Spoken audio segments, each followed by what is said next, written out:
दोस्तों, मेरा नाम है कुमकुम बिनवाल। अनपढ़ लोग इस देश पर बोझ हैं। ये हमारे देश के गृहमंत्री के मुख से निकले शब्द हैं।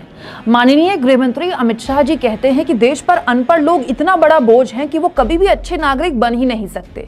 गृहमंत्री जी कह रहे हैं कि एक अनपढ़ आदमी देश पर कितना बड़ा बोझ बनता है, ना जो अपने संविधान के दिए हुए अधिकारों को जानता है, ना संविधान ने हमसे जो अपेक्षा करी है वो दायित्व को जानता है, वो कैसे एक अच्छा नागरिक बन सकता है। इसके अंदर अमूलचूल परिवर्तन है। दोस्तों, सुनने में आपको लगेगा गलत क्या कह रहे हैं अमित शाह जी। बिल्कुल, मैं भी मानती हूँ, चाहे समाज कोई भी हो, देश कोई भी हो, हर आदमी पढ़ा लिखा होना चाहिए। लेकिन इतने बड़े पद पर अगर कोई शख्स बैठा है तो क्या उसे अपने समाज की हकीकत का अंदाजा ही नहीं?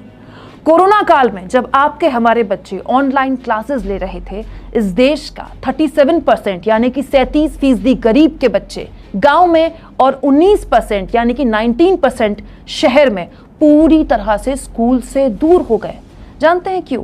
क्योंकि हर आदमी की इस देश में हैसियत नहीं कि वो वाईफाई लगवाकर अपने बच्चों को मोबाइल या लैपटॉप से पढ़ा ले। इस देश में बच्चों को शिक्षा का अधिकार संविधान देता है।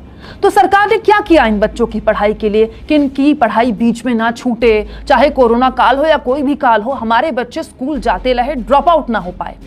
लोकल सर्कल नाम की एक संस्था के हालिया सर्वे में 203 जिलों में देश के 23,000 लोगों ने हिस्सा लिया, जिनमें से 43% यानी कि 43% लोगों ने कहा कि बच्चों की ऑनलाइन क्लासेस के लिए उनके पास कंप्यूटर, टैबलेट, प्रिंटर, राउटर जैसी चीजें नहीं हैं।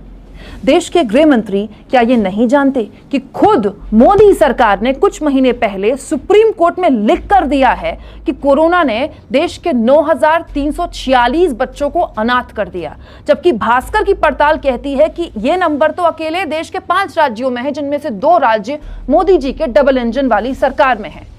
गृहमंत्री अमित शाह के अनपढ़ वाले इस बयान पर उन्हीं के सांसदों को सोशल मीडिया पर लोगों ने घेरते हुए पूछा कि क्या अमित शाह को पता है कि उनके अपने सांसद कितने पढ़े लिखे हैं?